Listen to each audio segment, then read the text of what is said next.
Shah news में आपका इस्तकबाल है। ताज़ा तरीन खबरों के लिए देखते रहिए शाह न्यूज। మహబూబ్నగర్ పట్టణంలోని గవర్నమెంట్ గర్ల్స్ జూనియర్ కాలేజ్లో ఈరోజు పేరెంట్స్ టీచర్స్ మీటింగ్ జరిగింది. చాలా మంది పేరెంట్స్ ఈ మీటింగ్లో పాల్గొనడం జరిగింది. వాళ్ళ పిల్లలు ఎలా చదువుతున్నారు, లెక్చరర్స్ ఎట్లా పాఠం చెప్తా ఉన్నారు అని చెప్పి ఇంటరాక్షన్ కూడా చేయడం జరిగింది.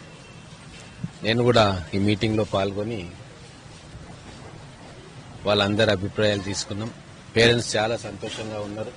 మంచి ఎడ్యుకేషన్ ఇస్తా ఉన్నారు. ఈ కాలేజీలో ప్రిన్సిపల్ గారు కానీ లెక్చరర్స్ కానీ చాలా శ్రద్ధ తీసుకుంటా ఉన్నారని చెప్పి పేరెంట్స్ చెప్పడం జరిగింది.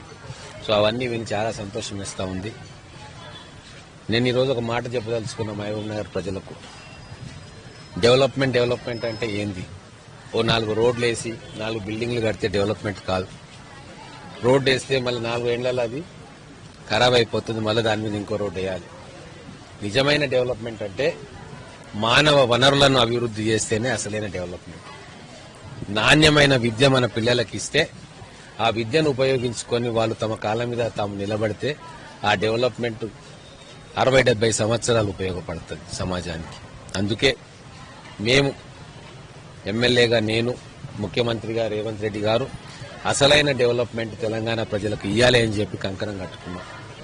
విద్యా వ్యవస్థను సమూలంగా మార్పు చేసి విద్య మీద సమాజానికి మొత్తానికి ఒక ఆసక్తి కనబరిచేలాగా కార్యక్రమాలు తయారు చేయాలని చెప్పి ఆలోచిస్తా ఉన్నాం. టీచర్లు కూడా మా విధానాలకు అనుగుణంగా వాళ్ళు కూడా శ్రమిస్తా ఉన్నారు. ఎవరో ఒకరిద్దరు విధులను తప్పించుకునే అలవాటు ఉండొచ్చు, కానీ 95% లెక్చరర్స్ కానీ ప్రిన్సిపల్స్ కానీ టీచర్స్ కానీ ఈరోజు ప్రభుత్వం ఆలోచన విధానాలకు అనుగుణంగానే వాళ్ళు కూడా కష్టపడతా ఉన్నారు. వాళ్ళకి ఇన్ఫ్రాస్ట్రక్చర్ ప్రొవైడ్ చేయడంలో మంచి కాలేజ్ బిల్డింగ్లు ఇవ్వడం, టాయిలెట్స్ ఇవ్వడం, పిల్లలకు అన్ని రకాల వసతులు పాఠశాలలో కళాశాలలో ఇవ్వడం, వాళ్ళకు టెక్నాలజీ కోసం కంప్యూటర్ సిస్టమ్స్ ఇవ్వడం, వాళ్ళు కింద కూర్చోకుండా బెంచెస్ మీద కూర్చోవడం, వాళ్ళ క్లాస్ రూమ్స్లో ఫ్యాన్స్ అరేంజ్ చేయడం, ఇటువంటి చిన్న చిన్న వసతులు కూడా గత 10 సంవత్సరాల్లో పట్టించుకున్న పాపన పోలేదు.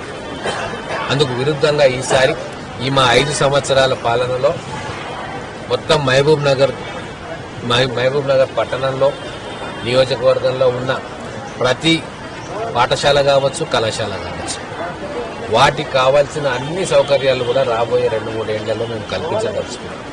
మా దృష్టిలో ఇదే అసలైన అభివృద్ధి. మా దృష్టిలో ఇదే కుటుంబాలను నిలబెడుతుంది, సమాజాన్ని నిలబెడుతుంది.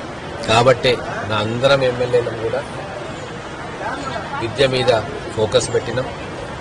పర్సనల్గా కూడా మేము చేయాల్సిన సహాయం చేస్తూ ఉన్నాం. ప్రభుత్వ పరంగా కూడా ఏం సహాయం చేయాలని చేస్తూ ఉన్నాం.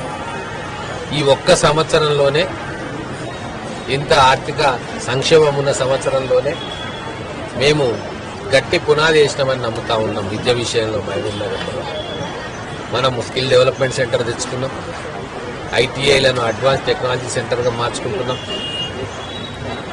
డిగ్రీ కాలేజీలో కొత్త కోర్సులు తీసుకొచ్చుకున్నాం. వొకేషనల్ కాలేజీలో కొత్త కోర్సులు తీసుకొచ్చుకున్నాం. ఎంబీఎస్ డిగ్రీ కాలేజ్కు 30 కోట్లతోటి బిల్డింగ్ శాంక్షన్ చేయించుకుంటున్నాం. అలాగే ఎంబీఎస్ జూనియర్ కాలేజ్కు 10 కోట్లు శాంక్షన్ చేయించుకున్నాం. పాలమూరు యూనివర్సిటీకి 100 కోట్ల రూపాయలు శాంక్షన్ చేయించుకున్నాం. ఇంజనీరింగ్ లా కాలేజీలను అక్కడ శాంక్షన్ చేయించుకొని కన్స్ట్రక్షన్ మొదలుపెట్టినాం. అనేక హాస్టల్స్ కన్స్ట్రక్షన్ స్టార్ట్ చేసినాం. అంటే రాబోయే 2-3 సంవత్సరాల్లో ఎటువంటి అవసరాలున్న విద్య కోసం మేము కంప్లీట్ చేయదలుచుకున్నాం. ఎటువంటి కొరత విద్యార్థులకు కానీ లేకుండా చేయనీకే మేము ఒక మాస్టర్ ప్లాన్ తయారు చేసుకొని ముఖ్యమంత్రి గారి సహకారంతో పూర్తి చేయాలనుకుంటున్నాం. ఇక్కడ వెజ్ నాన్ వెజ్ మార్కెట్ అని ఒకటి ఉండే, దాన్ని కన్వర్ట్ చేసి మార్చి జైపాల్ రెడ్డి నాలెడ్జ్ సెంటర్ అని చెప్పి ఒక అద్భుతమైన లైబ్రరీని మన పిల్లల కోసం అక్కడ ఇవ్వబోతా ఉన్నాం. ఒక ట్రైనింగ్ సెంటర్ ఇవ్వబోతా ఉన్నాం. అలాగే మదీనా ఎడ్యుకేషన్ సొసైటీకి వెళ్ళినప్పుడు అక్కడ యాజమాన్యం, అక్కడ మేనేజ్మెంట్ చాలా ఇంట్రెస్ట్గా ఉంది. పిల్లలకు ఇంకా మంచి ఫెసిలిటీస్ ఇవ్వాలి, మంచి ఎడ్యుకేషన్ ఇవ్వాలని వాళ్ళకు కూడా నేను చెప్తే ఒక ఇంజనీరింగ్ కాలేజ్ మిగతా కోర్సెస్ అన్ని అక్కడ స్టార్ట్ చేయాలంటే వాళ్ళు కూడా సంతోషంగా ఉంటున్నారు. ఖచ్చితంగా మహబూబ్ నగర్ అనేది ఒక ఎడ్యుకేషనల్ హబ్గా ఇక్కడ గవర్నమెంట్ ప్రైవేట్ ఇన్స్టిట్యూషన్స్ ఇంకా చాలా రావాలని చెప్పి వాళ్ళకు అన్ని రకాలుగా మద్దతు ఇవ్వడానికి నేను సిద్ధంగా ఉన్నాను.